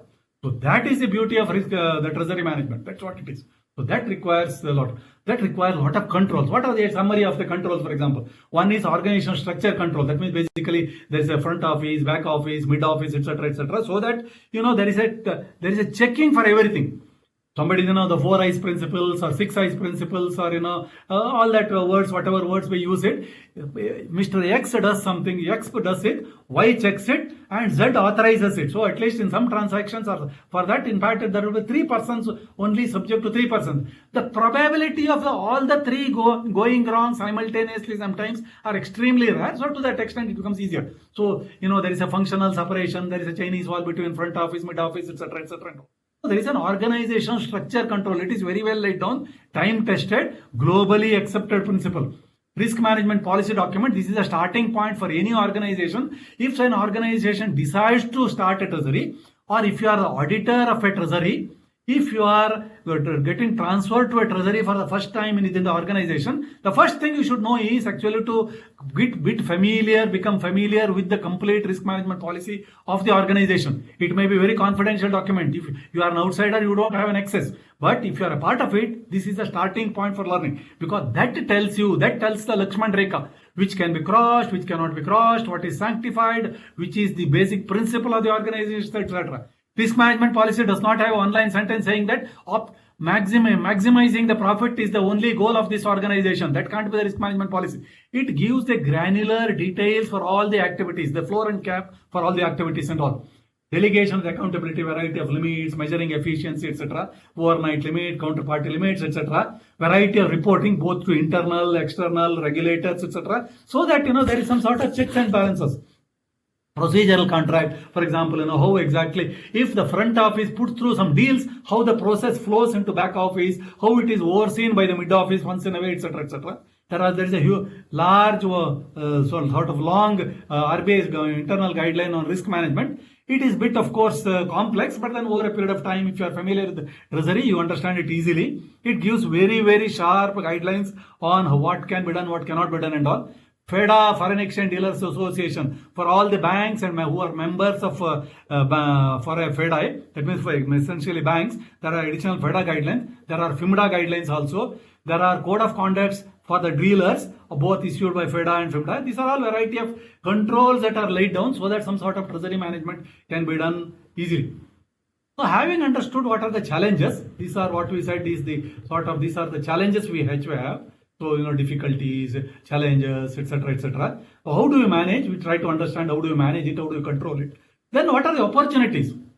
The opportunities arose basically because, as we mentioned, the liberalization. Because the rules got liberalized, market became globalized. I can raise capital here or USA, etc. Financial engineering took place. All the finance, variety of products coming up, complex products coming up like derivatives, etc. and all. by establishing a treasury, what can be achieved? Basically, you can optimize the revenue. What Mr. Singh was telling clearly about the liquidity management, risk management, etc., and all. Optimizing yield, minimizing the cost of borrowing, both with an acceptable risk. This is what I mentioned earlier. I am summarizing it again so that this becomes very, very clear to us. I have a surplus, how to optimize. I have a borrowing requirement, I have a shortage, how to borrow or what to borrow. But both subject to an acceptable risk. I can't place my deposits with a cooperative bank which is likely to get into liquidation just because the rate of interest I can't go there. I mean, a crude example. So having understood what are the opportunities and treasury functions, let me, as I was telling you, opportunities for a treasury function, opportunities to me as an individual. It may not be, you may say that this is a very selfish idea, but then all of us, we should know what is it available, what is in it for me as an individual. Yes, I am working in a corporate which has a huge treasury because it's a large company. Should I somehow request for a transfer to treasury department? I am working in some functional area of finance. I am a independent financial consultant. Should I switch over to consultancy in treasury related activities, in risk management advisory, etc.? It's like that type. I am in a bank, or should I apply for a treasury job? These are the questions. I should examine it because at least having heard it, having spent some time here, we should also understand, for example, what is it in it for me, particularly personally for me. So that is what we should try to understand.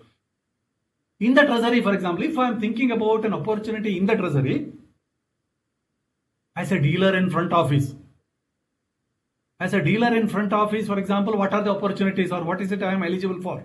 Dealer in front office, obviously you understand what is a dealer in front office. I told you treasury consists of basically 3 segments, the front office, back office and mid office. They are clearly separated, some sort of Chinese wall with no intermingling. People cannot work in all the 3 places. In fact, even transfer from one to movement from one to one is one department to another is also subject to restriction, control, etc. But then should I try for it? Yes, if I want to be a dealer in a front office, what is that actually a dealer in a front office? With front office, maybe I am talking about dealer of a bank or an NBFC or a financial intermediary, or it may be of even a corporate. Any such situation where there is. What does a dealer do? What does a front office does? Front office basically puts in transaction. That means basically it indulges in buying and selling of securities or borrowing, lending money. That means basically I am the facade of the entire treasury of the organization. I am the organization as far as my counterparty is concerned. No, for example, a person will not say I borrowed in an interbank market, or will not say I borrowed from Mr. X so and so from this bank. Will say I borrowed 100 crores from State Bank of India for 2 days overnight funds at this rate, etc., etc.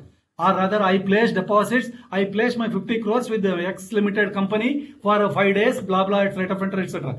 So even though the transaction took place between the 2 dealers or 2 human beings sitting in the front office, it is basically that they represent the organization. That is why there is a saying, there is a famous saying that my word is my bond.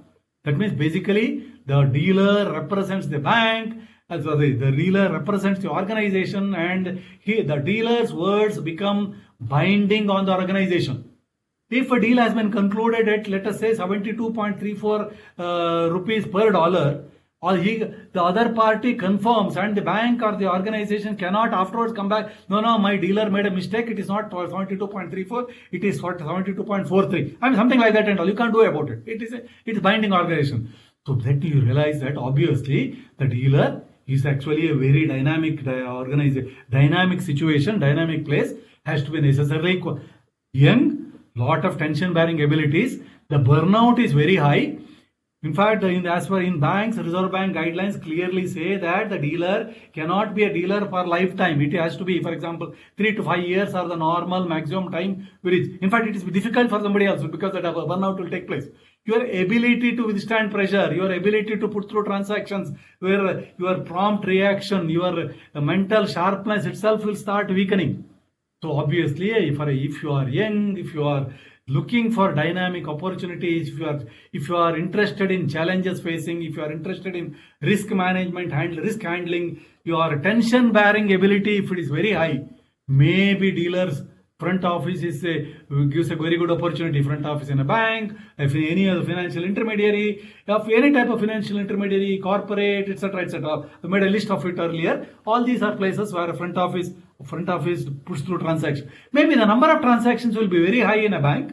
It may be lesser in NBFCs or in other organizations and all. But then everywhere there is if there is a treasury, there has to be a separated front office. Then if you are on the other hand, for example, you are a very matured person, you are very good, for example, in finding out errors, you are very good in bookkeeping, keeping watch on the transactions, ensuring that transactions are put through correctly, you are a very good timekeeper, etc., and all. The back office handles all that. It handles the accounting part of it, it handles the documentation part of it, or what are called ISDA documents. When you are handling, as I told you, I have kept 50 crores in so-and-so company for 3 days. So it is effectively nothing but I have lent 50 crores to another company. Do I take a promissory note and all other documents, collateral security, etc. after the deal has been put through? It is too late already. So there has to be in a financial market, it is obviously it's a sort of documentation, one-time documentation. There are what are called as ISDA agreements, which are time tested across the globe in courts, etc., etc. So some documentation aspects will be there. Apart from that, within the Indian market, for example, if you are a bank, if you are a member of CCIL, etc., there are what are called its own sets of agreements, etc. So there are a variety of documents that have to take place. Payments and settlements. Most of the treasury transactions, there are 2 dates. One is the date of transaction, and there is the date of settlement. As an individual, we don't deal with that. We don't distinguish that way. I pay 100 crores I pay 100 rupees and buy something. I pay 10 rupees and purchase 1 kilo of a vegetable if it is available. And something like that and all. So we don't, the date of execution and date of contract, date of our entering into transactions are obviously the same. Whereas in a financial transaction, generally it is different. You know about T+1, T+2, etc., etc. In a foreign exchange transaction, for example, T+2, the second working day from that is what is called as a spot transaction. That is the normal default, but there can be long-term, long-dated security transactions, or there can be short-dated like today's value itself called cash transaction, or tomorrow means next working day, etc. All that are possible. So all that type of payments, when the payment is taking place on a date different from the date of transaction, there has to be a separate set of monitoring to ensure that all payments are taking place exactly on due date. More importantly, all receipts are coming exactly on the due date, on the date mentioned in the contract for earlier entered into, and that is called the settlement takes place and all. So payment and settlement taking place, there can be an intermediary agency called like a CSCIL, CLS, etc., which help in all that. But basically, because of the technology, all that are possible. But basically, if you are good in monitoring receipt, payment, etc., you are a very good accountant. You have been a very good accountant. You may not be so young enough to take the risk, take the pressure of a dealing room. Back office could be a good place, and every treasury has to necessarily have a back office, obviously, because basically, without a back office settling, then nothing, treasury can't live. So you can't say front office is the only or the most important part compared to back office, etc. Nothing like that. They are complementary to each other. So similar to front office and back office, there can also be what is called as a mid office, which is a sort of policy maker. If you are, for example, a matured person, if you have a long-term vision, you have a good idea on counterparties, idea on the market movements, on how exactly to look at the risks on a long-term basis, etc. Maybe you could involve in laying down the policy document, risk management policy document, maybe in monitoring whether it is being adhered to by the front office, maybe reviewing it from time to time, maybe on an annual basis, or if the market is very volatile, for example, there is some bad news, or you have heard from your own sources some adverse report about a particular counterparty, a company or a bank or a cooperative or whatever it is and all. Maybe, if your organization has fixed a limit of 100 crores as a counterparty exposure, would you like to review it and reduce it immediately without waiting for an annual review? All that type of policy, you can be a part of the policy. So depending on your competencies, depending on your own taste, so there are a variety of opportunities in the treasury for the work as a finance professional. You could be a consultant. Consultant for what? Some of you may be already consulting for different areas of finance. It may be about raising finance. It may be about wealth management. It may be about professional consultancy for projects. Variety of financial activities. You may be a consultant. So this is another area where, for example, can you diversify your consultancy or get into a consultancy where you can start advising people on alternatives that are available. as I said, because of the globalization, because of liberalization, etc., variety of instruments are available. So some of the users may not be aware of it. For example, instead of availing a term loan for an imported machinery, you could avail a buyer's credit or a supplier's credit. So then, if you are availing a supplier's credit or if you are availing a buyer's credit from a branch of a bank, of Indian bank, of a branch of a bank which is of Indian origin, then the rate of interest obviously will be lower, basically because the withholding tax is not applicable under FEMA, because that overseas branch is notionally treated or technically treated as Indian entity, etc., etc. and all. As a consultant, you will be able to take advantage of, I don't call it as a loophole, take advantage of the provisions in the regulations which help in making the purpose of treasury, the optimization of cost, the optimization of revenue, etc. easier. Is it advisable to book a forward contract, or it is not advisable to book a forward contract? Should I book a forward contract for 6 months or book it only for 3 months and take the risk per balance? All that type of consultancies or advices are possible. You can be a consultant in foreign exchange or treasury activities. It can be domestic treasury activities also. For example, for deployment of funds, should you put the money, should I borrow it as a bank borrowing, or should I disintermediate the bank and directly borrow in the market in the form of, let us say, we have a good rating, etc. So let us issue a CP, the commercial paper. So which will replace the working capital borrowed from the bank because the cheaper, etc., whatever reason. So you could be a consultant in all these, managing surplus, managing the shortage, etc., and of course managing the risk. You could be an auditor of a company. In fact, there are a variety of auditors, a variety of audit opportunities. As you may be knowing, if there are some around 100 banks in this country, there are around 100 treasuries. Every treasury has to be necessarily subject to its concurrent audit. But then there are only 100 treasuries. But please also remember that every bank which has got a branch designated to handle foreign exchange, what is called as a Cat B branch, each bank may be around 4,000, 5,000 branches of the commercial banks in India. Of course, now numbers should have come down because some banks got merged. But then each of the branch or their foreign exchange desk is subject to concurrent audit. So the number of opportunities for an auditor as a concurrent audit is very high in treasury, forex activities, etc. Every treasury, every foreign exchange activity directly handling branches. Apart from that, of course, as you know about a treasury, rupee treasury audit, all the usual treasury audit. I am talking about the opportunities of auditor in treasury, the concurrent audit requirements. It's a statutory requirement. Every treasury software system has to be annually audited. So there is an opportunity, there is an annual audit to be done for treasuries. So that audit has to be done. Again, there is an audit opportunities. As an auditor, if you specialize in auditing foreign exchange, treasury activities, or software related to treasury, you have a wonderful opportunity there. You have a profession as a profession. As a compliance officer, for example, I'm not talking about compliance officer in regulators. I'm talking about a compliance officer in regulated entities. It could be an insurance company, it could be an NBFC, regulated NBFC, it could be a bank, it could be many of the other lending organizations which are subject to regulations, which are regulated entities. All those regulated entities are subject to the regulations, and they require to have a compliance officer which ensures it may be compliance of RBI guidelines, SEBI guidelines, IRDAI guidelines, it may be ALM compliance, it may be taxation compliance. So you have a variety of opportunities of ensuring compliance because they are all related to treasury related. I'm talking in general, there are other compliances. For example, whether NPA provisioning is correct, etc. That apart from that, I'm talking about the treasury related compliance itself is a huge opportunity. Every liberalization, every control by every regulator invokes an independent finance professional. That means every time a liberalization takes place, the regulator feels very comfortable with a chartered accountant, with an independent finance professional certifying that the regulations are being complied with. Every control or every regulation requires, because Reserve Bank as the regulator has reduced substantially or almost avoided visiting the branches and physically verifying the books.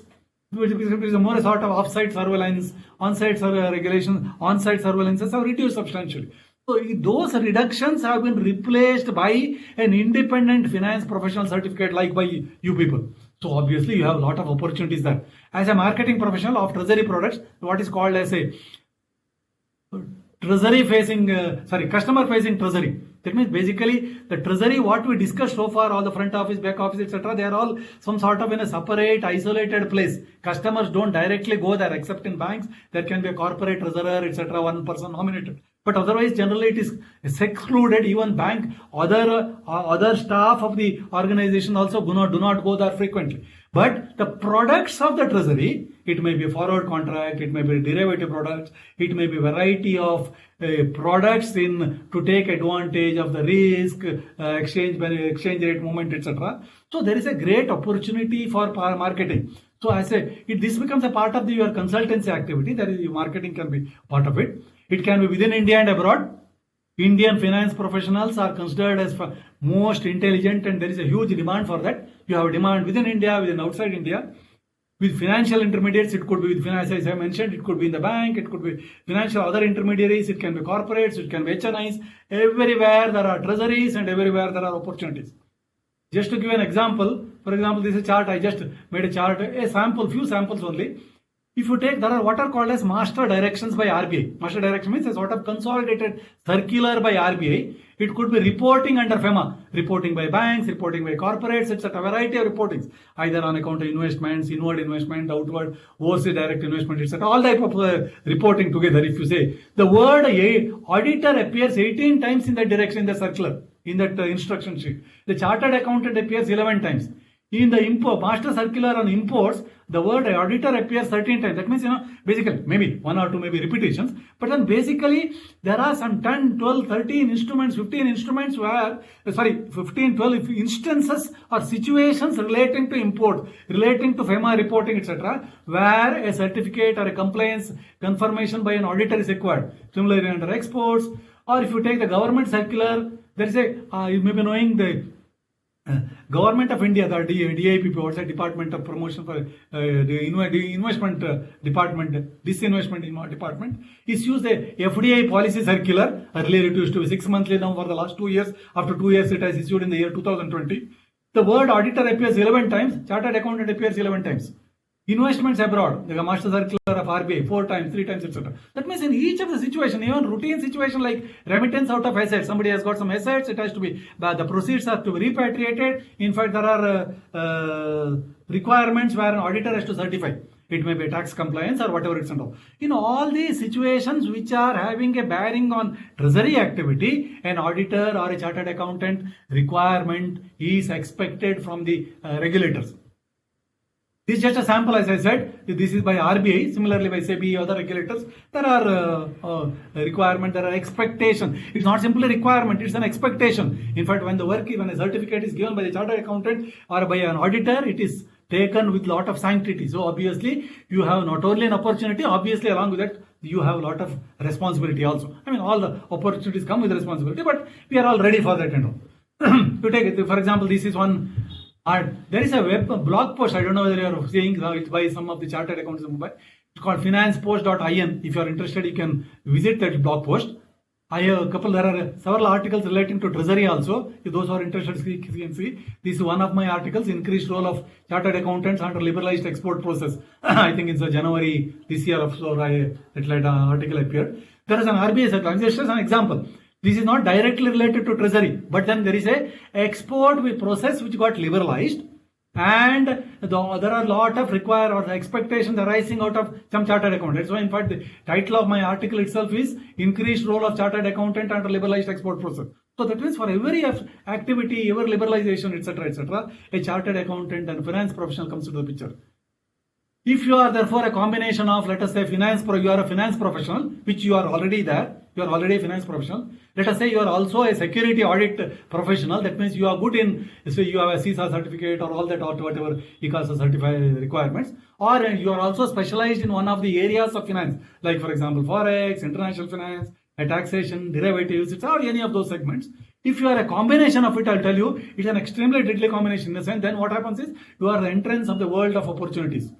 So there is a great opportunity for finance professionals on these treasury related activities. So all the best wishes for you. There are a couple of, for example, a couple of advertisements. I just saw that and then mentioned about it. I saw it. Only chartered accountant can be bank CFOs. RBI itself wanted in a finance professional, qualified chartered accountant or some other qualification, it's an executive. I mean, it is not a vacancy that arises every alternate day. There are not many chartered account CFOs. If there are 100 banks, there are 100 CFOs. But what I am saying is, the RBI asks SBI to appoint a qualified chartered accountant CFO. That means what I am saying is, in all the activities or your role as a chartered accountant, your importance is increasing. Who knows, after a couple of years or sometime later in the future, the RBI may come, a regulator may come and say that in every treasury, the head has to be, or the assistant head or the deputy head has to be necessarily a finance professional, a qualified person in addition to experience. So all such requirements may come. So treasury is a wonderful opportunity for you as a finance professional. If you can manage all those challenges and if you can handle treasury management, you have, as I said, a world of opportunities ahead of you. So that's what I said. All the best wishes for you and thank you very much. I think I completed a few minutes before that. Maybe we could go for the question answer or whatever it is. So this is what I wanted to mention to you. So thank you very much and I hope we got a rough idea about what we planned. Thank you. Thank you, madam. Yes, sir. Thank you so much. And we thoroughly enjoyed your presentation. You talked about each aspect of treasury management very comprehensively. And undoubtedly, treasury has increasingly become a strategic business partner, as you mentioned, across all areas of the business, adding value to the operating divisions of the company, especially in these times when the pace of change of regulation and compliance is changing. So I would now like to request CA Naveen Gupta ji, who is the Secretary and Treasurer of the Kethel branch, to give a vote of thanks and also present his concluding remarks. Over to you, sir. First of all, I'd like to thank all the members for giving us the opportunity for this wonderful session, for hosting this event. It was a knowledgeable session guiding all the members on this prominent topic where all the members have an opportunity as well as challenges. And this session was to help us to mitigate the risk for all these challenges. There is an open field for all the chartered accountants in the field of treasury management where member can explore how as a consultant you can explore this field, as an auditor what extra you can do, and as an said by sir, as a compliance officer, what all compliances an organization can fulfill and how being a chartered accountant you can work there.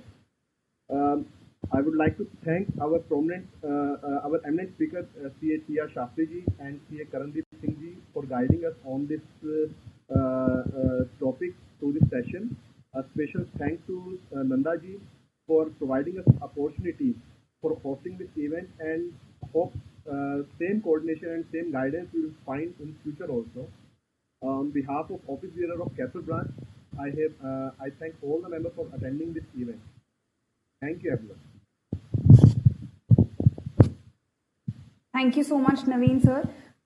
We have a question by Ashish Gupta, which is that what methods can be employed to regulate the speculative behavior of traders at the front office?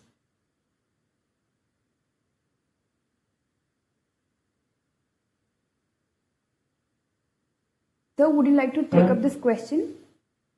The volume is very low. Can you please repeat it again? I'm not able to hear clearly. Yeah. The question is for me. Yes, sir. Yes, sir. Yes, sir. Sir, am I audible now? Yes. Yes, sir. So, sir, we have a question that what methods can be employed to regulate the speculative behavior of traders at the front office? Okay, the question is like this: what are the steps, or how do we control a trader of a speculative behavior at the front office? That's what the question is. The summary of the question is. Correct? Yes, sir. Yes, Okay. Yes, sir, See, correct. it's a very interesting question, basically because what is speculation itself is very difficult to define. In fact, if you say trading, next word could be speculation, the next word could be gambling. So So is it, for example, how do you draw a line becomes an issue? I mean, it's a very interesting question, very important question. In fact, there was one court, I think Ireland or somewhere, where they had mentioned that treasury trading is a gambling activity. It's similar to gambling. It was an other extreme that was decided. But that apart, there are strictly no perfect methods of controlling the speculative behavior of the trader, basically because you can't distinguish between speculation or trading. I'll tell you a simple example.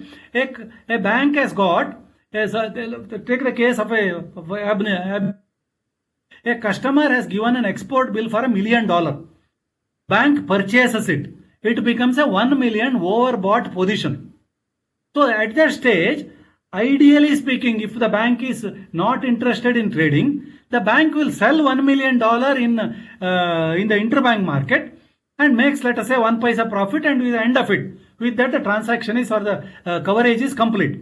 But the point is, no bank does like this. Of course, it is not as simple as that. What the bank does maybe, it sells $2 million instead of selling $1 million to square its position, and it creates a 1 million oversold position at that point of time. Why? Because basically bank is thinking the dollar is becoming weak, so let me buy the dollar later. Now that extra $1 million sold, should we call it as a trading activity? Should we call it as a speculative activity? Is a question of opinion. If on the other hand, if it went exactly as per expectations, then perhaps the dealer will say, I have done a trading activity.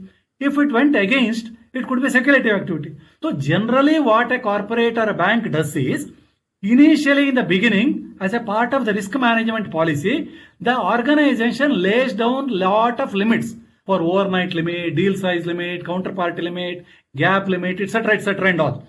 So long as the counterpart limit, so long as the exposures are within the limit, it is treated as a not speculative activity, because the limits are given for the purpose of trading, to enable the company or organization to take exposure, so that it enhances the profit, it optimizes the income. So that is the reason. So speculation is considered. For example, if somebody violates the limit, then perhaps it is not acceptable. People will call it, it is speculation, etc., etc.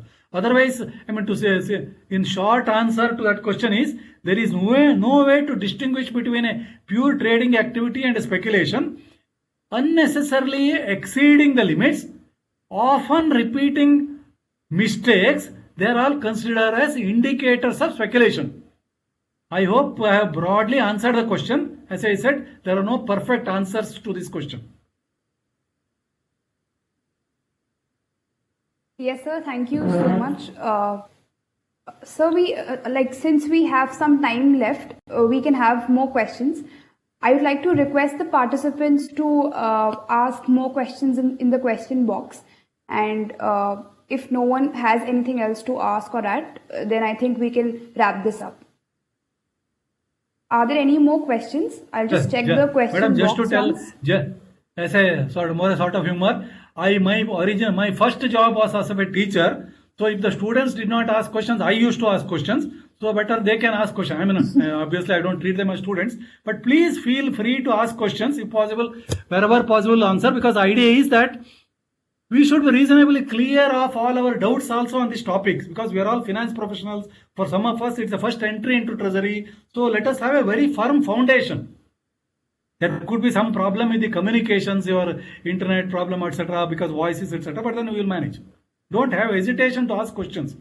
There are nothing like a good question, bad question, what others think, etc. Don't think on those lines. If you ask a question, all others will be thankful because they also had the same doubt, but they were not very confident of asking. Please feel that way. Yes, sir, definitely. So are there any other questions? I am also simultaneously looking at the question box. As soon as we get any question, we'll let you know, sir. Okay, obviously, of course, there is no compulsion that they should ask. It is already weekend evening, so obviously, some of men might be in the mood to ask. But anyway, for a lot of questions, answers are available on the internet itself.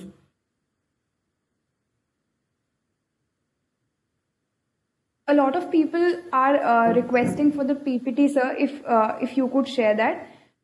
So I have a few requests for the PPT. Sure, no problem. I have already sent it to the institute. It's already there. There is one sentence I have changed. Otherwise there is no change. I will anyway send it again. You can definitely share it. But of course, they are all bullet points, not much useful, but definitely. As I mentioned, more importantly, they can visit that blog site finance.in, because there are a lot of basic, interesting articles in that. Okay, so we have a few questions now. The very first question is there any benchmark of percentage of return on treasury with respect to the risks? The question is there any sort of bottom line or the minimum or a threshold of a minimum return or something for a treasury activity? So there is nothing like mentioned specifically in numbers, but something like this. Say, for example, if the activities of the organization by selling more products or by giving loan to customers, etc., if the organization is able to earn, let us say, 7% interest tax-free, obviously the expectation would be from the treasury, can you give little more than 7 tax-free, same comparable basis? Then the idea is, can the treasury yield better than the core yield of the organization? Let us say if it's an NBFC, it's a finance activity, it is earning, let us say, so the cost of interest differential on lending and borrowings. If it is X%, can the treasury bring X plus something? So that is all it is. So there is nothing like a minimum across the industry or for a given company. It is comparable to other departments, other activities of the organization. So that's what the expectation is. And in fact, there is a clear mention also for as far as banks are concerned. Reserve Bank has advised it, and even otherwise it is true for a corporate, because if the management says get me 25% yield on the investments or on the treasury activities, it may force the treasurer to enter into adventurous activities, which may result in bad assets, recovery of principal, etc. All the NP-like situation and all. That is what are called NPIs, non-performing investments. So obviously, it is not advisable to fix a very high target of revenue or yield to a treasurer. So it has to be moderated in relation to other departments' revenue. So that's what the answer would be. What's the next question? Yes, sir. Thank you. I think this perfectly answers this question. We can take up another question that is by Ruthvik, that why are Indian markets not allowing short selling, whereas most of the developed capital markets do?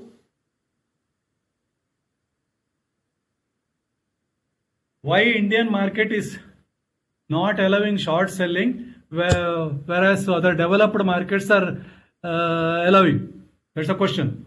So that itself, the question itself answers maybe that our market is not developed, so that is why we are not allowing. But please also remember that short selling not allowed is not a correct statement in all segments of the market. You may be having equity in your mind, but please remember, for example, in foreign exchange market, oversale position is as perfectly allowed as a overbought position.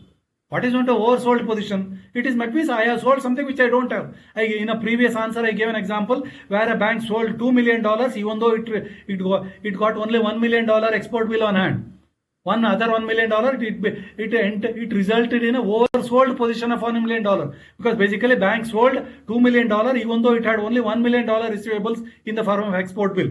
So in foreign exchange market, oversold, that means what you call short sale or intraday sale is perfectly allowed. In equity market, why it is not allowed, or even in money market, for example, subject to certain conditions in certain segments during certain time, for certain time interval, it is allowed. Equity market, perhaps, maybe because when it was allowed, when there was a provision, it was highly misused. Even otherwise, for example, about that Harshad Mehta scam, there is what is called as a bank receipts. Even in government securities market, interbank market, for example, short selling was therefore prohibited because of that reason. Unfortunately, some of the participants in the market, leading participants in the different segments of our market, have misused it and have therefore spoiled the name of the market, therefore have made the regulator more conservative or more restrictive or more regulatory than perhaps the free market will allow. Maybe over a period of time when the ethics substantially increases, when the computerized systems, the software system is able to take care of all such shortfalls, maybe it will come into other markets also. But till that time, perhaps it is such restrictions. We should remember that actually is in the interest of the market and the participants. I think that's what my answer would be. Yes, sir. Thank you so much.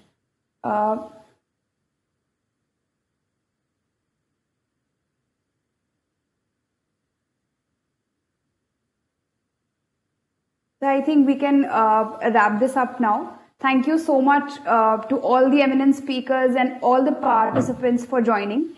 Please stay safe and have a wonderful evening. I hope you're taking a lot of takeaways with you, a lot of learnings with you today after this seminar. I thank you again for joining and giving your valuable time. Thank you so much. Okay, I leave.